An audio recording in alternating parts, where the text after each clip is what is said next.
नमस्कार प्यारे साथियों, आज हम आपके सामने उपस्थित हुए हैं। बेटा अभी अभी एक न्यूज़ है सामने आपके आई होगी, आपने देखा होगा, अभी अभी महसूस किया होगा। कुछ लोग सो नहीं रहे होंगे और जो लोग जाग रहे होंगे उन्होंने देखा होगा कि इंडिया में अभी अभी अर्थक्वेक अर्थात भूकंप के झटके महसूस किए गए हैं। तो भूकंप के जो झटके थे आपने देखे होंगे बेटा, तो हम आपको बताएंगे पूरे उत्तर भारत में जो भूकंप के झटके थे वो महसूस किए गए और बहुत लोगों ने देखा है कि अर्थक्वेक उत्तर भारत में पूरे में आया।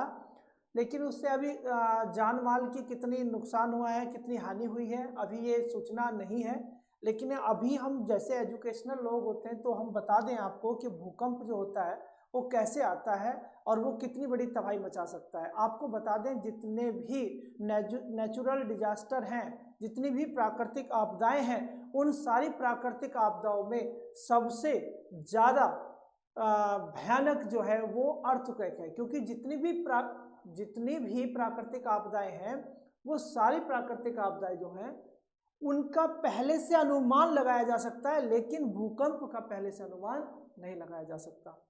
अर्थक्वेक का बहुत लोगों ने कोशिश की है लेकिन नहीं लगाया जा सकता। क्यों नहीं लगाया जा सकता, अभी हम वीडियो में आपको ये भी बताएंगे। भूकंप आता क्यों है, कैसे आता है, क्या होता है, तो ये भी बताएंगे। देखिए बेटा, भूकंप आने के 3 कारण हैं। भूकंप आने के 3 कारण बताए जाते हैं। एक कौन सा बताया जाता है? एक बताया जाता है बेटा टेक्टोनिक प्लेट का हटना, अर्थात प्लेटों में टक्कर। किस में टक्कर बेटा? प्लेटों में टक्कर। एक से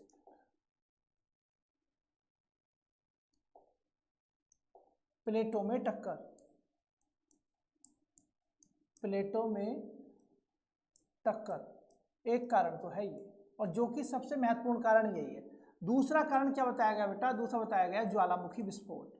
ज्वालामुखी विस्फोट, अगर ज्वालामुखी विस्फोट हो जाए तो उसके आसपास के एरिया में ये भूकंप आते हैं। ठीक। तीसरा कारण बताया गया है मानव प्रौद्योगिकी। मानव प्रौद्योगिकी मतलब ह्यूमन टेक्नोलॉजी के कारण भी भूकंप आते हैं। तो प्लेटों में टक्कर जो कारण है वो सबसे महत्वपूर्ण कारण है। फिर उसके अंतर बाद में ज्वालामुखी विस्फोट, ये तो ऐसा है कि जैसे विस्फोट हुआ तो कुछ दूरी तक की वो पृथ्वी को हिला देता है, तब भी ऐसा हो जाता है। और मानव प्रौद्योगिकी ये खतरनाक है, अर्थात ह्यूमन ने जो टेक्नोलॉजी विकसित की है अपने फायदे के लिए, अगर उसका दुरुपयोग हो जाए, मिसयूज हो जाए, तो पृथ्वी पूरी हिल सकती है। पृथ्वी पर उपस्थित मकान दुकान आपके जो भी हैं वो सारे सबको नुकसान हो सकता है। ठीक है बेटा। लेकिन इसमें जो सबसे मेन कारण है, अभी तक हम जो पढ़ते हैं आए हैं, तो इसकी वजह से कभी भूकंप आया नहीं है।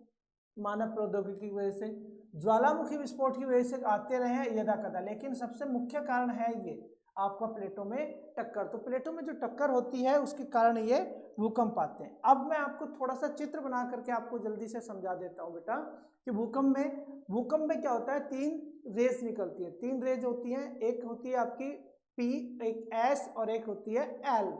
तो इनमें सबसे सबसे महत्वपूर्ण वेव कहिए, रेज ना कह के वेव कहिए, रेज सॉरी गलत कह रहे हैं, वेव कहिए। कौन सी? P, S और L। तो देखिए ये आपकी पृथ्वी है। ठीक है, ये आपकी पृथ्वी है। पृथ्वी के 3 पार्ट होते हैं, आपको पता है। ऊपर वाले को हम क्रस्ट कहते हैं, बीच में मेंटल होता है और नीचे कोर होता है। तो हम जब इसको देखते हैं तो इसमें आपको मैं बता देता हूं कि कहां से क्या। कहीं यहां पर मान लीजिए एक 2 चीज होती है बेटा, एक भूकंप का केंद्र होता है और एक भूकंप का अधिकेंद्र होता है। भूकंप का क्या होता है? केंद्र और एक अधिकेंद्र। जहां पर अब प्लेट समझाना तो बहुत बड़ा टॉपिक हो जाएगा, प्लेट आपको फिर किसी दिन समझाएंगे। आप समझिए जो प्लेट है, तो मान लीजिए भूकंप यहाँ पर प्लेट में टक्कर हुई थी कहीं यहाँ पर। ठीक है, यहाँ पर पृथ्वी के अंदर कुछ गड़बड़ हुई। अब यहाँ जब गड़बड़ हुई तो इसी जगह को हम क्या कहते हैं? केंद्र कहते हैं। भूकंप का सेंटर कहते हैं, अर्थात केंद्र कहते हैं। भूकंप का केंद्र कहते हैं, इसको सेंटर कहते हैं। ठीक है बेटा। और अब जब यहाँ टक्कर हो गई, टक्कर होने के बाद अंदर यहाँ गड़बड़ हुई, तो इस केंद्र में ऐसे भूकंप के फिर ये सरफेस पे आएगा, जहां हम और आप लोग रहते हैं, सरफेस पर। तो यहाँ से ऊपर आएगा और यहाँ सबसे पहले, जहां ये सबसे पहले पहुंचेगा, इसी जगह को हम क्या कहेंगे? इसे कहेंगे हम अधिकेंद्र। भूकंप का अधिकेंद्र कहेंगे। क्या कहेंगे बेटा? भूकंप का अधिकेंद्र। अर्थात ये सेंटर था और ये इपी सेंटर है, ये सेंटर और ये इपी सेंटर है। क्लियर होगी बात। अब यहाँ से क्या होता है, यहाँ से क्या होता है कि अब यहाँ से वेव चलती है, यहाँ से वेव चलती है। वेव कौन कौन सी होती है, तो वेव 3 वेव है। वेव कौन कौन सी है, इसमें वेव 3 निकलती हैं, तरंगे 3 होती हैं, एक पी और एक एस और एक एल, 3 तरंगे हैं, ठीक है। प्राइमरी, सेकेंडरी और लव तरंगे बोलते हैं इसको, ठीक है, या इसको लैटिट्यूड मतलब सरफेस भी बोल देते हैं। अगली स्लाइड में मैं आपको समझाता हूँ कि ये तरंगे चलती कैसे हैं, ठीक है बेटा। तो चलिए ये देखिए, जैसे ये पूरी पृथ्वी है, आपके गोल करके समझिए पृथ्वी को, ये पूरी पृथ्वी है। इस पूरी पृथ्वी में ये 3 हिस्से बना दीजिए, ये क्रस्ट, ठीक, ये क्रस्ट और ये आपका मेंटल और ये बीच में कोर, ठीक, ये ऐसे करके हो जाती है। अब यहाँ से हम आपको बताएं तो इसमें क्या होगा, जैसे रंग ले लेते हैं ये, ठीक है। यहाँ से मान लो ये एपिसेंटर आया था, क्या आया था बेटा, इसका एपिसेंटर आया था, ठीक। अब इस एपिसेंटर या अधिकेंद्र से, जो अभी मैंने आपको बताया, यहाँ से वेव्स निकलती हैं। कौन कौन सी निकलती है, तो सबसे पहले नीचे से निकालिए एल वेव को। तो एल वेव क्या होती है, वो सरफेस पे ऐसे ऐसे चल जाती है। कैसे चल जाती है, ऐसे ऐसे चल जाती है। तो जब एल वेव ऐसे चलती है सरफेस पर, तो ये सरफेस को बहुत ज़्यादा नुकसान पहुंचाती है। तो आपसे क्वेश्चन एग्जाम में हमेशा पूछा जाता है कि बताइए सबसे भयानक या सबसे ज़्यादा नुकसान किससे पहुंचता है, तो एल तरंगों से सबसे ज़्यादा नुकसान होता है। इसके बाद इनकी एक विशेषता होती है, ये सरफेस पर ही चलती हैं। अब एस को लेते हैं, एस को। अब एल तरंगों की स्पीड देख लीजिए पहले तो, 1 किलोमीटर से लगा करके ये कितने तक होती हैं, ये 3 किलोमीटर तक जा सकती हैं, 3 किलोमीटर तक पर सेकेंड। किस हिसाब से बेटा, पर सेकेंड। 1 सेकेंड में 1 किलोमीटर से लगा करके 3 किलोमीटर तक की इनकी स्पीड होती है, किनकी, एल तरंगों की। अब एस तरंगों को ले लेते हैं बेटा, अब किसके ले लेते हैं, एस तरंगों को।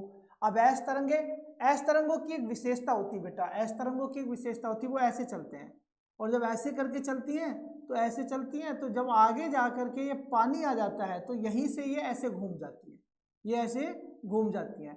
ये पानी में मूव नहीं कर पाती, ये पानी में मूव नहीं कर पाती, क्योंकि कहते हैं आउटर कोर में पानी है, ये पानी में मूव नहीं कर पाती, ये ऐसे करके इनकी दिशा हो जाती है। ये कौन सी तरंगे होती है बेटा, ये होती एस तरंगे, एस तरंगे। अब एस तरंगों की स्पीड जो होती है बेटा, वो कितनी होती है, वो 4 किलोमीटर पर सेकेंड स्पीड की होती है। अर्थात समझिए कि पलक झपकी ना और 4 किलोमीटर तक की धरती हिल गई है। अब आती है पी तरंगे। तो पी तरंगों की स्पीड मान लीजिए ये अधिकेंद्र से चली थी, अब की बार का पेन का रंग चेंज कर लेते हैं, ठीक है। पी तरंगों की स्पीड क्या होती है बेटा, ये ऊपर से आती है और ये तीनों माध्यम से होकर के चली जाती है। कौन कौन से, चाहे ठोस हो, चाहे द्रव हो, चाहे गैस हो, इस पर कोई मायने नहीं रखता, ये तीनों तरफ से निकल करके चली जाती है। ये कौन सी तरंगे, ये शैडो होती है इसकी, तो ये कौन सी होती है, पी तरंगे। क्या होती है, पी तरंगे होती हैं। और पी तरंगों की स्पीड बेटा 8 किलोमीटर पर सेकंड होती है, 8 किलोमीटर पर सेकंड होती है। तो बेटा क्वेश्चन आता है कि सबसे ज़्यादा नुकसान, सबसे ज़्यादा मतलब जान मान की जो हानि होती है वो किससे होती है, तो एल तरंगों से होती है। कौन से होती है, एल तरंगे। एचडी लव ने इनकी खोज की थी, जो सरफेस पे आती है। अब बेटा ऐसा क्यों होता है, जबकि इनकी स्पीड तो सबसे कम है, तो इसलिए होता है क्योंकि सरफेस पर ही तो हम तुम लोग रहते हैं, सब कुछ हमारा कहाँ पर है, सरफेस पर तो है, तो सरफेस पर है, तो इसलिए हमेशा सरफेस पर नुकसान होता है। तो इसलिए एल तरंगे ज़्यादा नुकसानदायक, ऐसा नहीं कि ये नहीं होती, ये भी नुकसानदायक होती हैं। जो अभी भूकंप आया उसमें एल तरंगे थी या कैसी तरंगे थी, ये अभी नोटिस करना बाकी है। और यहाँ तक कि इसकी पहले से कोई पूर्वानुमान लगा नहीं सकता, लेकिन जब आ जाता है तो उसके बाद अर्थक्वेक को आराम से पहचाना जा सकता है कि भाई ये कितने उस पर था भूकंप। क्यों, क्योंकि एक वो होता है बेटा, एक यंत्र है हमारे पास जिसका नाम है सिस्मोग्राफ। क्या नाम है बेटा, सिस्मोग्राफ। सिस्मोग्राफ एक यंत्र है बेटा, उसके सहायता से हम इसको बाद में एनालाइज कर लेते हैं कि बताइए कि भूकंप आया था, कहाँ से आया था, उसका सेंटर क्या है और उसका ईपी सेंटर क्या है, और तो और उसकी रिएक्टर पैमाने पर तीव्रता कितनी थी, रिएक्टर पैमाने पर तीव्रता कितनी थी। तो सिस्मोग्राफ में ही लगा होता है बेटा रिएक्टर पैमाना, रिएक्टर पैमाना। तो ये क्वेश्चन अक्सर पूछे जाते हैं कि बताइए भूकंप को कौन मतलब भूकंप की जांच किस यंत्र के द्वारा की जाती है? तो सिस्मोग्राफ के द्वारा की जाती है। फिर एक क्वेश्चन पूछा जाता है कि भूकंप की तीव्रता किससे नापते हैं? तो सिस्मोग्राफ में ही लगा होता है रिएक्टर पैमाना, इसके द्वारा मापते हैं। तो देखिए बेटा, आप लोगों के और हम लोगों के, जिसके भी कहिए, इस समय पर सबके कर्म अच्छे थे कि भूकंप आया और अभी तक तो कोई भी जानकारी ऐसी नहीं मिली है जिससे कोई नुकसान हुआ हो। लेकिन मैं खुद बैठा हुआ देख रहा था, स्टूडियो में यही थे, मैं था, मेरी टीम थी, तो हम एक दूसरे को देख रहे कि एक दूसरे की सीट कौन हिला रहा है, लेकिन सीट हिल रही थी और गेट, दरवाजे और पंखे अच्छे से हिल रहे थे और भूकंप को हमने बढ़िया से देखा कि भूकंप ये है। लेकिन अच्छा हुआ ये कि सब सुरक्षित हैं हम, और आप उम्मीद करते हैं कि आप भी सुरक्षित होंगे। इसी कामना के साथ धन्यवाद।